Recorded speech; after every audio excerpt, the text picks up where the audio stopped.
नमो सिद्धाणं नमो आयर्याणं नमो उवच्छायाणं नमो लोये सौवसाहुणं नमः श्रीवर्धमानाय निर्धूतकलिलात्मने सालोकानां त्रिलोकानां यद्विद्यादर्पणायते।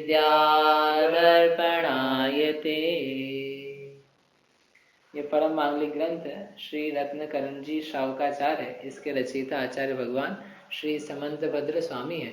इसमें शिक्षाव्रत अधिकार में वैयावृत्य नाम का चतुर्थ शिक्षाव्रत अपन समझ रहे हैं। वैयावृत्य ने बताया था मुनिराज के लिए मुख्य रूप से आहार दान देना।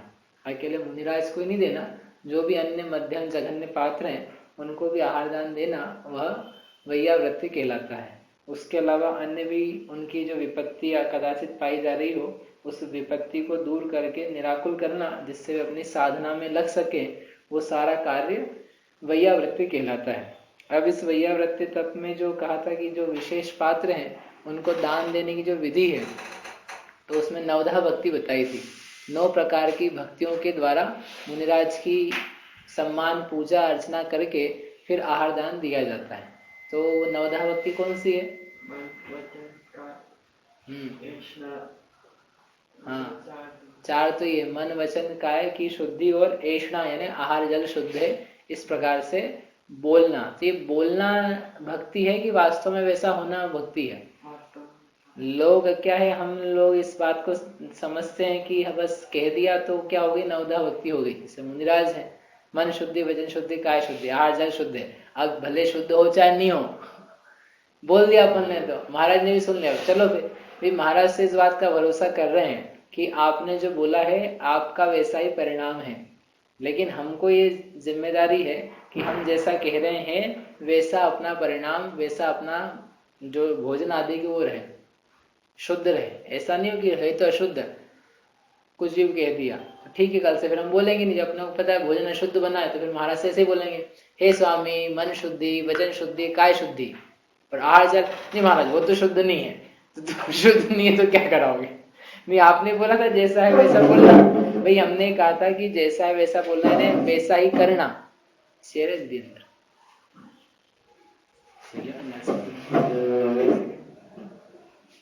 जैसा है वैसा बोलना है ना, आपको करना भी वैसे ही है। ऐसा नहीं कि नहीं है तो फिर आप बोलो ही नहीं, तो फिर आप दान के पात्र ही नहीं रह जाओगे। तो झूठ बोले, फिर झूठ भी नहीं बोलना है, यानी भक्ति पूर्वक। इसलिए जो दातार के 7 गुण थे, उन 7 गुणों में से एक सत्य भी है। क्षमा आदि कह रहे ना, विषाद नहीं पैदा होना, तो अन्य प्रकार से उसमें सत्यता भी है। बिना सत्य हुए वह भक्ति नहीं बन सकती। इसलिए इन सब गुणों से युक्त होकर के दान बन सकता है। तो ये तो 4 तो शुद्धियां हुई जो हमारे में पाई जानी चाहिए। ये अंत की आपने 4 बताई, शुरू के 5 और बताओ जल्दी से। नवधा भक्ति में 9 बताने हैं। भाई साहब पता है मुनिराज को आहार दान देते हैं? पहला कौन है? मनीष जी आप बोलो। मनीष जी, बेंगलोर वाले मनीष जी।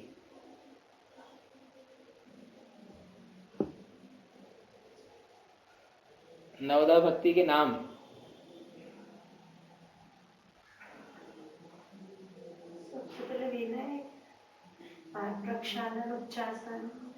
प्रतिग्रह, संग्रह या पड़गाहन जिसको बोलते हैं। पड़गाहन, बिना पड़गाए बिना उच्चासन किसका करोगे?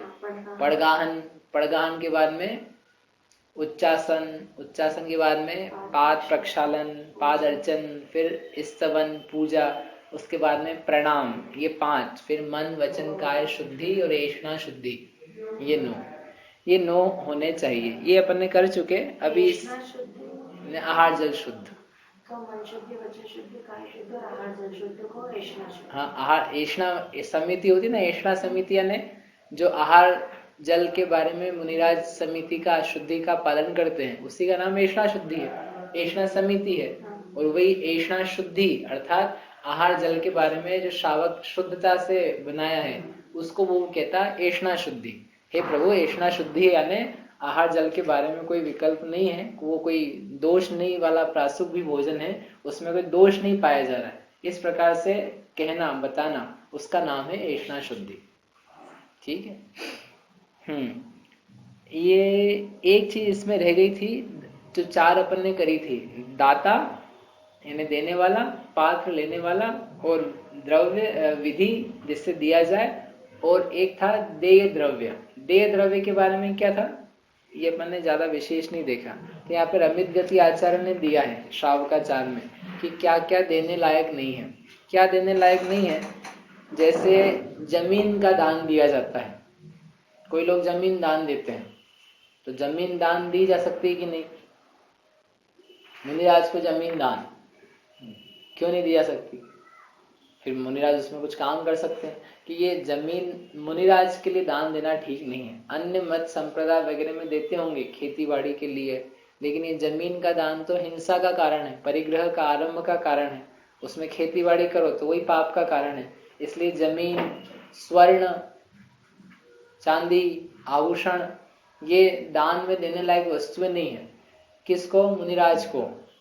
ये ध्यान रखना, ये चीजें श्रावक कदाचित मंदिर में देना चाहे, मंदिर निर्माण के लिए देना चाहे तो वो तो ठीक है, परंतु मुनिराज को देना चाहे वो ठीक नहीं है, क्योंकि ये तो दोषपूर्ण है, परिग्रह आरंभ रूप है।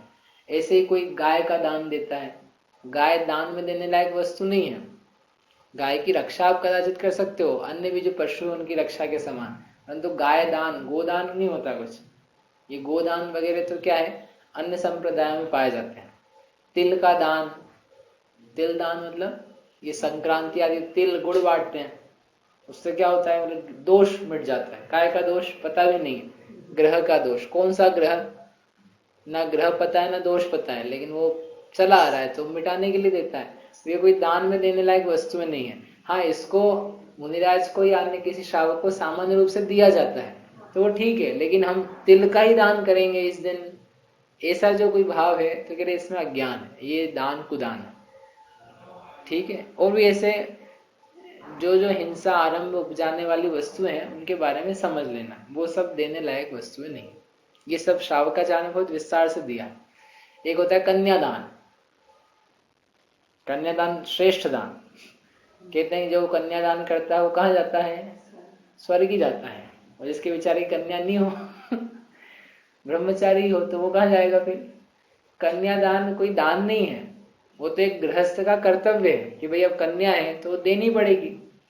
उसका विवाह योग्य हो गया है समय तो उसको दूसरे को दे दिया जाता है, लेकिन वो कोई दान नहीं है, ना कोई धर्म दान है। आप साधर्मी को भी दोगे तो कोई धार्मिक दान नहीं कहलाएगा, वो तो एक गृहस्थ संसार दशा के कार्य है।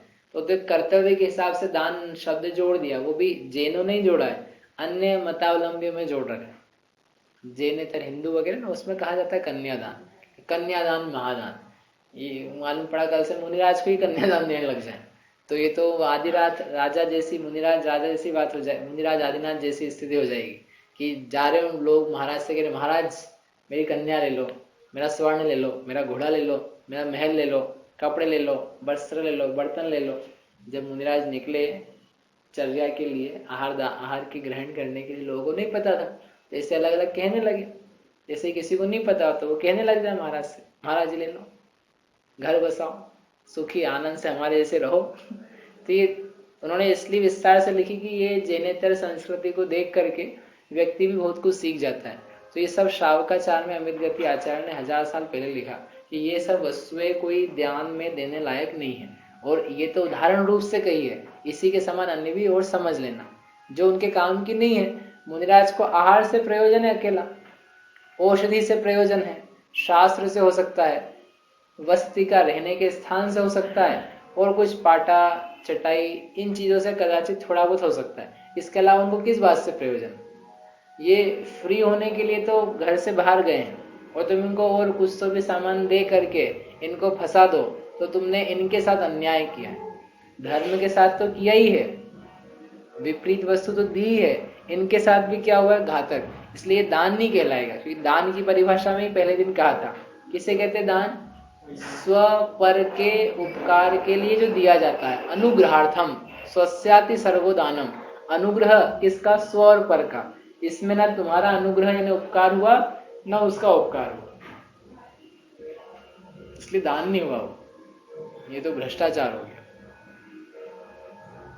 ऐसे ध्यान से लाभ क्या है, एक चीज अपन और आगे करेंगे, पात्र के 3 प्रकार, उसके अलावा कुपात्र अपात्र, वो थोड़ा अपन एक श्लोक पढ़ते हैं आज, उसके बाद करेंगे कि ऐसा दान देने से लाभ क्या है। ये लाभ हमने लास्ट टाइम समझा था कि जो दान है, ऐसा दान देने से जो गृहस्थी में लगने वाले पाप के दोष हैं, वे पाप के दोष क्या हैं? मिट जाते हैं। जैसे कि रक्त से सना हुआ कपड़ा पानी से धो दिया जाए तो धुल जाता है, स्वच्छ हो जाता है। ऐसे ही ये जो गृहस्थ है, ये दिन रात लोभ में, हिंसा में, असत्य में, परिग्रह में, इनमें लिप्त था। इन पापों के द्वारा इसके परिणाम कैसे थे? संक्लेशित थे। इस पाप से सना हुआ जीव का परिणाम, पाप से युक्त जीव, वह दान देने के कार्य से वो सारा का सारा उसका पाप कैसा है? प्रक्षालित हो जाता है, क्योंकि इसने उस स्व परिणामों के द्वारा उन पाप कर्म को प्रक्षालित करने जैसा कार्य कर दिया। ऐसा कैसे हो जाता है? जैसे परिणामों से बंध होता है, वैसे ही परिणामों के द्वारा उस बंध को नष्ट भी किया जाता है। जैसे जीव क्या है? पाप करता है तो कुछ कर्म बंध गया, अब उसी पाप कर्म को अपने ही परिणामों के द्वारा पुण्य में बदला जा सकता है, उसकी उदीर्णा करके उसे नष्ट भी किया जा सकता है। इससे विपरीत भी कर सकते हैं, पुण्य कर्म बांधा हो तो पुण्य कर्म को पाप में बदला जा सकता है, पाप में कन्वर्ट करके उसको उदय में लिया है। तो दोनों ही क्या है? चीजें संभव है। तो इसने जो पाप से सब कर्म कमाए, तो उन कर्मों का इन विशिष्ट परिणामों के द्वारा प्रक्षालन कर दिया, इसलिए इसका फल विशेष रूप से प्राप्त होता है। क्या फल प्राप्त होता है? किस भक्ति से, किस प्रकार की चीज से नवधा भक्ति आपने कही, उससे क्या क्या मिलेगा, तो उसके लिए श्लोक आगे कहते हैं 115 नंबर का। ये पढ़ लिया, इसके ऊपर वाला पढ़ता हूं, आप दोहराना। उच्चैर्गोत्रं प्रणतेर् भोगो दानादुपासनात् पूजा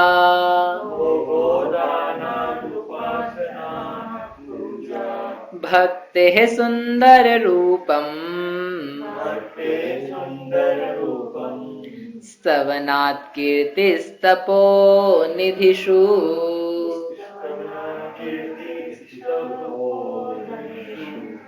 उच्चैर्गोत्रं प्रणतेर्भोगो दानादुपासनात् पूजा भक्तेः सुंदर रूपम् स्तवनात् कीर्तिस्तपो निधिषु। धनेषु विद्या, तपो धनेषु नहीं, तपो निधिषु है। मुझे भी लगा कि गड़बड़ क्यों हो रहा है। तो यहाँ पर 5 चीजें कही है, उन 5 चीजों से नवधा भक्ति का एक एक रूप लिया है। उससे फल क्या प्राप्त होता है, आचार्य वो कह रहे हैं। उच्चैर गोत्रम, उच्च गोत्र किससे? प्रणतेर, प्रणते यानी णते ने होना, नत होना, नमस्कार करना। नमस्कार करने से किसकी प्राप्ति होती है? उच्च गोत्र की प्राप्ति होती है। किसको नमस्कार करने से? अंत का शब्द दिया है तपो निधिषु। तपो निधिषु यानी तप ही जिनकी निधि है। पहले क्या आया था? तपोधन, और दिया था साथ में गुण निधि। अब यहाँ पर कह रहे हैं तपो निधि। निधि यानी जो निधान है, भंडार है, जिसका पास भंडार है। किस चीज का? तप का। तप ही जिनकी संपत्ति है, संपदा है, धन है, निधि है, ऐसे तपोधन अर्थात निर्ग्रंथ, जो अपने को निर्ग्रंथ दिखते हैं वो निर्ग्रंथ नहीं है, वो तपोधन है, वो तपोनिधि है, वो गुणों के, धन के भंडार है। लेकिन भंडार आपको उनका जड़ रूप नहीं है। कैसा है? चैतन्य रूप। चेतन का भंडार वैसे भी चेतन ही होना चाहिए। जो व्यक्ति जैसा है उसका वैसा भंडार रहे ना। ममता जी, आपका माइक जो है ना म्यूट कर लेना।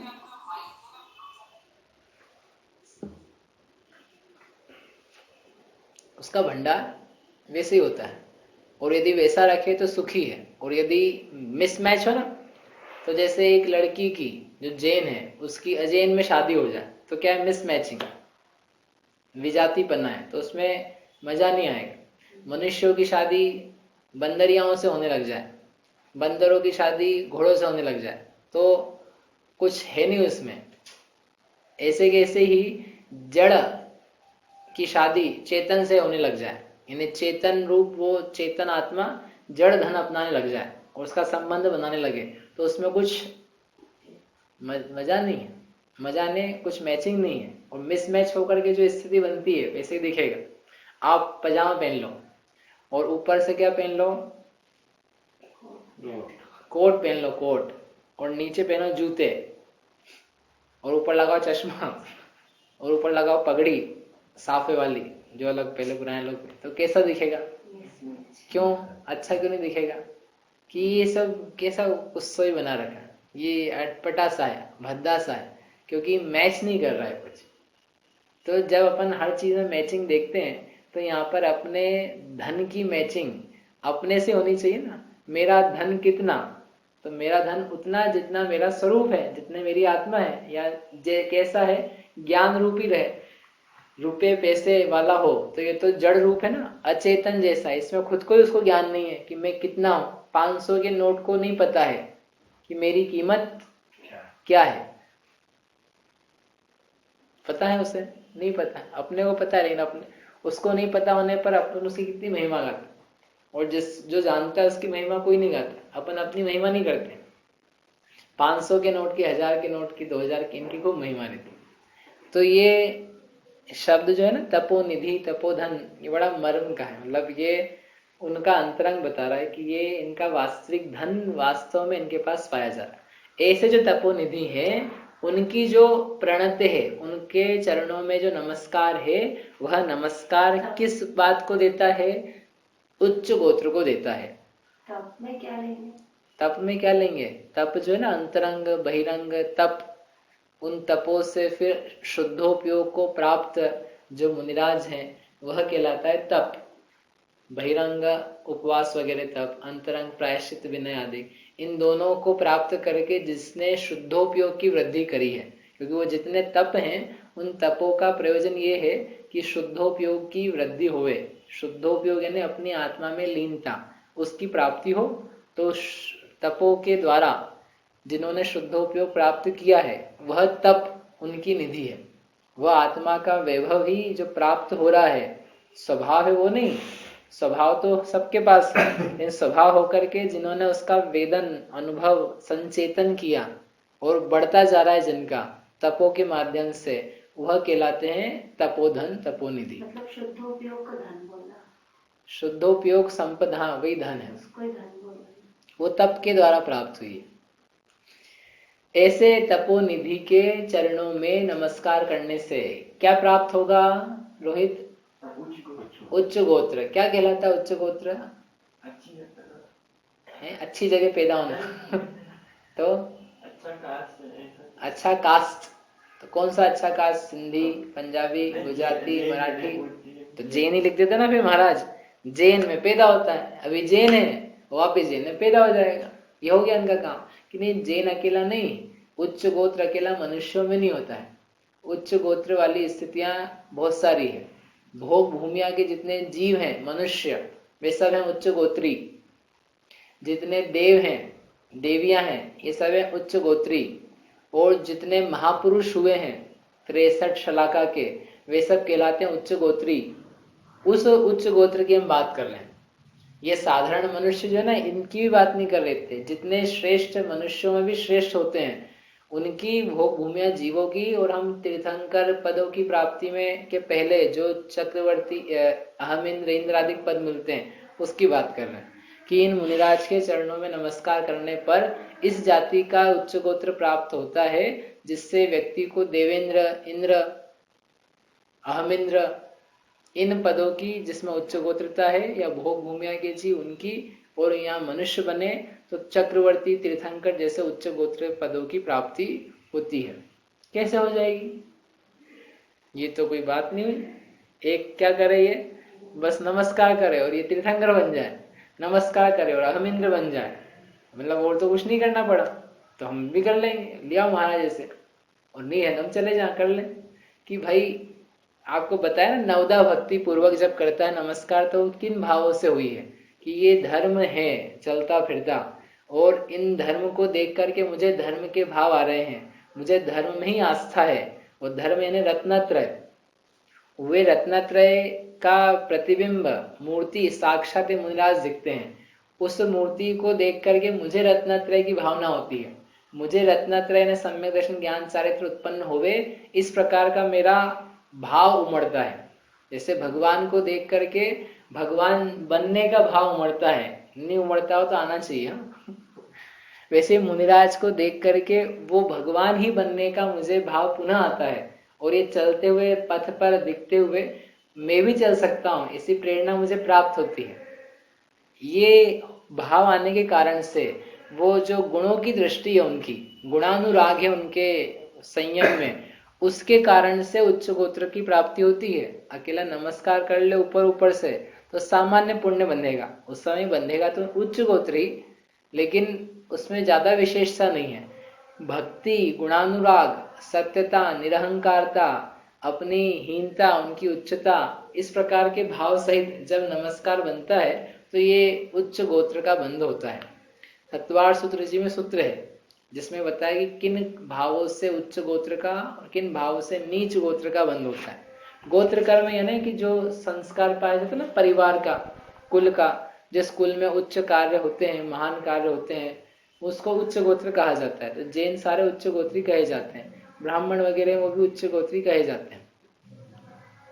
जो सरनेम बोलते वो गोत्र नहीं कहलाता। नहीं नहीं, वो गोत्र नहीं, शादी ब्याह के लिए जो देखते हैं ना, वो गोत्र की बात नहीं कर रहे हैं। वो गोत्र तो ना देवों में होता है या भोग भूमिया में। ये गोत्र तो जो कर्म है, 8 प्रकार के कर्मों में से एक कर्म है जिसका नाम है गोत्र। उसके 2 भेद हैं, नीच गोत्र और उच्च गोत्र।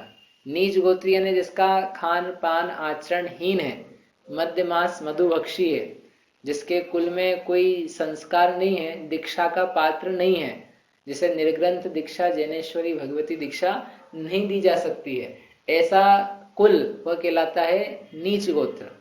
और जहाँ पे इसके विपरीत बातें हैं, उत्तम बातें हैं, दीक्षा लायक कुल है, उससे कहते हैं उच्च गोत्र। ठीक, ये अपन मनुष्य की तरफ से परिभाषा बनाते हैं। बाकी जो ऊंचे हैं, जिनके परिणाम उज्जवल हैं, उनको सामान्यतः उच्च गोत्र कहते हैं। हाँ बोलो बहन जी। देवगति में जो भी है सबका उच्च गोत्र हुआ। हाँ, देवगति के जितने देवी देवता हैं, भले वो भवनवासी हो, व्यंतर ज्योतिषी हो या वैमानिक हो, वो सब उच्च गोत्री हैं। हाँ। और नरक के जो नारकी हैं, नरक के नारकी सारे वो नीच गोत्री हैं। मतलब जैसे अब श्रेणी का राजा है जो, या फिर जो तीर्थंकर आगे होने वाले सब नीच गोत्र का ही बंद करके गए। हाँ, सब नीच गोत्र के बंद करके ही गए। नरक के नारकी सारे नीच गोत्री, भले सम्यक दृष्टि हो, मिथ्या दृष्टि हो, या फिर तीर्थंकर जैसे भी हो, जो भविष्य में तीर्थंकर बनेंगे, वर्तमान में उनके नीच गोत्र का ही उदय चल रहा है। उदय चल रहा है, बंद की बात नहीं कर रहे, पर उनका उदय नीच गोत्र का ही है। जितने तिर्यंच हैं वो तिर्यंच सारे नीच गोत्री। सम्यक दृष्टि तिर्यंच हो, हाथी घोड़ा हो, बेल बंदर कुछ भी हो, भोग भूमिया का तिर्यंच भी हो, वे सब नीच गोत्री। तिर्यंचों में एकमात्र नीच गोत्री पाया जाता है।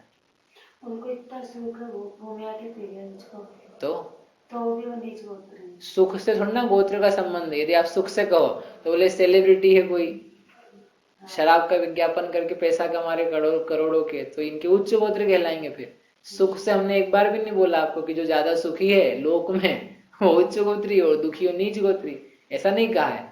जिसके परिणाम धर्म आदि के प्रति उज्जवल हैं और प्रशस्तता है परिणामों में, और प्रशस्तता नहीं है फिर भी जो दीक्षा के लायक है, और जिसके कुलों में मध्य मास मधु का सेवन परंपरा से नहीं पाया जाता है, वे गोत्र उच्च गोत्र कहलाते हैं। तो जैनेतर में इसमें नहीं आया? जैनेतर में भी है ना, उनमें भी मध्य मास मधु का सेवन नहीं है, इसलिए ब्राह्मण का है ना। हाँ। ब्राह्मण भी उच्च गोत्री होते, इसलिए उनको दीक्षा दी है पूर्व काल में। पात्र केसरी आचार्य, अनेक क्षत्रिय राजा, ये सब कोई जैन कुल में नहीं थे, लेकिन इनके कुल में कोई मध्य मास मधु का सेवन हीन व्यभिचार रूप आचरण ऐसे नहीं पाए जाते थे। अब जैसे मध्य मास मधु का भी एक वो लेते हैं अपन, तो बहुत से जैनों में ऐसा होता है तो उसको नीच गोत्र का तो सब काल वर्तमान उसमें देख दो प्रकार से व्याख्या है, कर्म की तरफ से अंतरंग उदय और एक बहिरंग कैसा उसका आचरण है। तो हम जो अभी समझते हैं वो बाहरी आचरण से इस लेके चलते हैं। उसका बाहरी आचरण खोटा है, मध्य मास मधु का सेवन करता है, तो नीच गोत्र जैसे उसका व्यापार है, नीच गोत्र के उदय जैसा काम है उसका। हाँ, भले वो जैन कुल में आया था। तो विंटर जाके जो भी तो जो रहते हैं, हाँ, तो ये भी तो मधुमास, ये मध्य मास वगैरह व्यंतर जाति के देव होते हैं। इनका प्रश्न है कि वो भी मध्य मास मधु का सेवन करते हैं। किसको देखा आपने करते हुए? सुना है मैंने। नहीं, व्यंतर हो देव कोई से भी, वो आपका मध्य मास मधु का कुछ काम नहीं है उनका। जो व्यंतर देव वगैरह जैसा बोलते हैं रहता है कि व्यंतर देव आए, हाँ, तो ये आते हैं। हाँ, ये जो आते हैं किसी जीव के ऊपर चढ़ जाते हैं, दुखी करते हैं, कारण बनते हैं, तो वो व्यंतर देवी हैं। तो फिर लेकिन वो ये बलि जो ये जो वो तो आपको चमकाने के लिए बोलते हैं, वो उनको कुछ काम नहीं बलि का, मांस का, खून का या शराब का, ये कोई काम उनके काम की नहीं। उनका शरीर विक्रियक है, उनको उसका एक बूंद नहीं चाहिए। कोई यदि उनको चाहिए तो उनके लिए तो सब कुछ उपलब्ध है, कल्प वृक्ष है ना उनके पास, उनको आपके पास लेने आएंगे क्या? ये इतना घिनौना चीज खाएंगे क्या?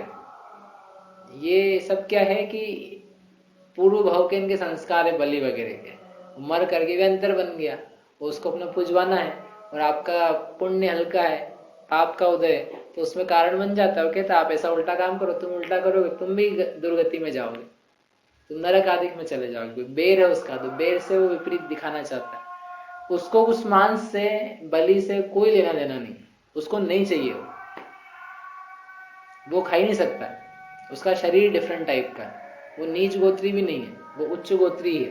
तो ये चीजें तो मैंने देखी, मेरी आंखों से। हाँ तो होगी ना, हम मना था ना कर रहे, लिखी ग्रंथ पटोदरमल जी ने लिखा है कि व्यंतरादिक शराब पीते हुए, व्यंतरादिक मतलब किसी में आ गया और शराब मांग रहा है ऐसे कहते हुए दिखाई देते हैं, परंतु ये सब उनकी माया है, ये सब उनका एक क्या कहें कौतूहल है, बाहरी दिखाने के लिए एक अभिनय है, एक्चुअल नहीं है। जैसे अभिनेता अभिनय करता हुआ अनेक प्रकार की क्रिया दिखाता है, परंतु उसमें वो काम नहीं करने लग जाता, असली नहीं है।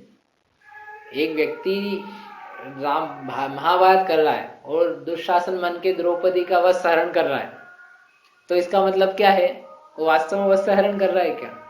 वो अभिनय है उसका। ऐसे कैसे यहाँ पर क्या है, वो आपको दिखा रहा है। व्यंतर को कोई शराब वराब से मतलब नहीं है, व्यंतर शराब नहीं पीते। ये लोग पिला, मुझे पता है उज्जैन में वो भैरव है, तो उनको जाके पिलाते हैं लोग शराब। इनके कैसे भगवान है, वो भगवान का प्रसाद सब लोग लेते हैं, बच्चे भी जाते हैं। एक बार हम कहीं रिक्शा में बैठे थे, तो 3-4 बालिकाएं थी, मतलब समझे कॉलेज में पढ़ने वाली, भैरव जी का प्रसाद पी के आ रही है, मतलब प्रसाद है शराब पी रही है। बताओ क्या बताए, मतलब जगत में क्या क्या विपरीतता है। तो वो करवाते हैं ऐसा, लेकिन वो कुछ उसमें यथार्थता नहीं है, समीचीनता नहीं। वो मांगते भी होंगे। कोई तो एक था, बोला सिगरेट चाहिए मेरे को, मैं सिगरेट पीऊँ, तो उसको बोला हम तो जैन है, हम नहीं पिलाएंगे। तो मतलब जो उसको उतार रहा था, तो बोला ये सिगरेट नहीं पिएगा, तो जाता है कि नहीं। तो फिर उसको मंत्र वगैरह पढ़े तो भाग गया वो, लेकिन वो ऐसा ही मांग सकता है। तो वो क्या पूर्व का संस्कार है उसका, उसको सिगरेट का क्या स्वाद तक नहीं आएगा। कैसे भी हो रहा था, हाँ, छोटे भी हो जाते, बड़े भी हो जाते व्यंतर। हाँ, इनमें रिद्धियां है ना, ऐसी 8 प्रकार की रिद्धियां तो व्यंतरों में सारे देवों में पाई जाती है। छोटा हो जाए अणु के बराबर, बड़ा हो जाए मेरु के बराबर, भारी हो जाए, हल्का हो जाए, ये सब रिद्धियां इनमें पाई जाती है। 8 रिद्धियां तो कम से कम हर देव में होती है। ये कही थी ना अपन ने सम्यक्त में ही, जब सम्यक्तों का गुणगान किया था, ऐसे देवों में जाके पैदा होता है जहां पर 8 रिद्धियां तो सबके होती ही है। सम्यक्त के प्रभाव से देव बना, तब बिना सम्यक्त के बने, मिथ्या तो सहित भी बने, तब भी ये 8 रिद्धियां तो सबके होती है। ठीक है, इसलिए ऐसा नहीं समझना भी अंतर नीच गोत्री है। तो ये उच्च गोत्र के है ना, तो उच्च गोत्र यानी सब जगह महावत। हम कह ये रहे थे कि तत्वार सूत्र जी में रीजन दिया है नीच गोत्र और उच्च गोत्र का। नीच गोत्र के लिए कहा परात्म निंदा प्रशंसे, पर की निंदा और अपनी प्रशंसा करे, दूसरों में पाए जाने वाले जो गुण हैं उनको तो ढके, उनको नहीं बताए, और अपने में नहीं पाए जाने वाले गुणों को कहना चालू कर दे, उसके कारण से होता है नीच गोत्र का बंध। तद विपरीतम उच्चैर, इसके विपरीत होता है परिणामों से उच्च गोत्र का बंध, यानी अपने दोषों की तो करे निंदा, दूसरों के पाए जाने वाले गुणों की तो करे प्रशंसा, दूसरों में पाए जाने वाले जो गुण हैं उनकी तो प्रशंसा करे, बल्कि जो नहीं भी उसमें गुण हैं उनको भी बताए कि इसमें गुण हैं, गुणों की संभावना है, शक्तियां हैं, और अपने में पाए जाने वाले जो अवगुण हैं उनको प्रकट करे, अपने से गुरु महाराज से इन्हें दोषों को और अवगुणों को प्रकट करे। ऐसा परिणाम जिसके होवे उसको होता है उच्च गोत्र का बंध। अब यहाँ पर इसको अपने को संबंध बिठाना है कि जो मुनिराज को, तपोनिधि को नमस्कार करता है उसके उच्च गोत्र का बंध कैसे होता है, उसके ऐसे कैसे परिणाम पाए जाते हैं। जब वो मुनिराज को देख रहा है नवदा भक्ति करते हुए, पहली चीज है ना, भक्ति करी उसने, प्रतिग्रहण किया, नमस्कार किया, तो उसको उन मुनिराज के प्रति गुणों में क्या है, अनुराग, उसको गुण दिख रहे हैं, उसको नग्नता नहीं दिखाई देती, उसको क्या दिखाई देता है, रत्नत्रय, उसको जिन धर्म, उसको तप, त्याग, संयम, आस्था, ये परिणाम उत्पन्न होते हैं, यानी गुणों के प्रति एक स्वीकृति आती है कि ये गुण हैं और अपन इनसे हीन है। हीन क्यों है, क्योंकि हम में इतना तप, त्याग, तपस्या, रत्नत्रय नहीं है, अर्थात मुझे अज्ञान है, मुझ में चारित्र की हीनता है, तो अपने में जो अवगुण हैं उनकी भी स्वीकृति हुई। दूसरों के गुण अधिक कब दिखते हैं, जब अपने में गुण वे नहीं है, तभी उनमें गुणों में अधिकता और उसमें भक्ति का भाव आता है। लौकिक चीजें वैसी देखते हैं ऊंची वाले तो ईर्ष्या होती है, लेकिन मुनिराज को देख करके ईर्ष्या नहीं होती, बल्कि क्या आता है, ये बहुत महान है, ये बहुत उच्च है, हम ऐसे नहीं है। हर कोई व्यक्ति इस बात को फील कर लेता है कि हम ऐसे नहीं है, हम में इनके जैसे गुण नहीं है, लेकिन ये गुण आने चाहिए। तो ऐसे जो परिणाम हैं वे पर की प्रशंसा करने के, अपनी दोषों की निंदा करने रूप, उनके गुणों को उठाने रूप, अपने अवगुणों को स्वीकारने रूप हैं। इसलिए क्या हो जाता है, उच्च गोत्र का विशेष रूप से बंध हो जाता है। यदि ऐसे परिणाम नहीं हो लेकिन किसी के, कोई सोचे महाराज तो क्या है, इनको कुछ ठिकाना तो है नहीं, अब इनके लिए भोजन भी हमको ही बनाना है, ये घर से निकल गए हैं, अब क्या करें, यदि इस प्रकार के विचार लाए तो कछु बंद नहीं होने इसके, ये तो खोटा पाप का परिणाम कर रहा है। ये जिसको देख रहा है उनके प्रति कोई गुणानुराग ही नहीं है, इसको गुण भी नहीं दिख रहे, अनुराग तो दूर की बात है, ऐसे व्यक्ति को नहीं होगा। इसलिए वो नवधा भक्ति में जो भाव बने हैं वो भाव बहुत महान है। ऐसा होने से एक ही कार्य से क्या बता दिया आचार्य ने, उच्च गोत्र का बंध। अब और चीज है, इसमें लिखा मुनिराजों की विनय करना और बहुमान करना उनके गुणों का, तो उस समय उच्च गोत्र का बंध होता है। इसके अलावा भी और कुछ कारण होंगे उच्च गोत्र के बंध के? ये दिए ना कारण, परात्मा, निंदा, प्रशंसा जो है उससे नीच गोत्र, और दूसरों की प्रशंसा करना, अपनी निंदा करना, ये उच्च गोत्र के आश्रय के कारण है। वे कारण यहाँ अभी पाए जा रहे हैं, इसलिए अभी हो रहा है। उसके अलावा अन्य भी, आप भगवान की भक्ति करोगे, पूजन करोगे, वहां भी बनेगा। गुणों में अनुराग पाया जाएगा, जो सद्गुण है उनमें तो बनेगा। ठीक है, और क्या क्या किस क्रिया से, ये पूरा श्लोक जो है ना नवधा भक्ति गई है कि नवधा भक्ति में किस को करने से क्या लाभ होता है। तो इसमें भी दो बताए, बाकी दाना, उपासना, अभी तो चारों बचे हैं, अभी तो एक ही करा अपन ने। प्रणते, नमस्कार करने से, जो नवधा भक्ति में नमस्कार है 5वें नंबर पे, वह नमस्कार करने से उच्च गोत्र का बंध होता है। अब बाकी की 8 भक्तियां करने से और क्या मिलता है वो आगे बताएंगे इसी श्लोक, वो अपन कल करेंगे। जावाणी के ज्ञान ते सूझे लोकालोक, सो वाणी मस्तक नवो सदा दे तुम।